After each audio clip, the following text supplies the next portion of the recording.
આ શ્રવણ કેમ કરી રહ્યા છે, સત્સંગ કેમ કરી રહ્યા છે કે ક્યાંક સંસારના વમણોમાં પ્રભુ પ્રેમ, પ્રભુ ભક્તિ, પ્રભુનું સ્મરણ ભૂલાયું હોય, ચૂકાયું હોય, પ્રાયોરિટીઝ બદલાઈ હોય, ફરીવાર આપણે ધૂળ ખંખેરીને અને પાછા હૃદયમાં બિરાજતા કૃષ્ણને પુનર્જાગૃત કરીએ.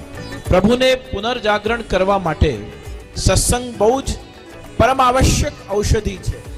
કેવલ કોઈ રોગીના રોગને દૂર કરવા માટે આ કૃષ્ણ નામની ઔષધિ સત્સંગ દ્વારા લેવાની નથી, પણ આ ઔષધિ એટલા માટે લેવાની છે કારણ કે ઔષધિ પણ કૃષ્ણ છે, રોગ પણ કૃષ્ણ છે અને એનો ઉપચાર પણ કૃષ્ણ છે.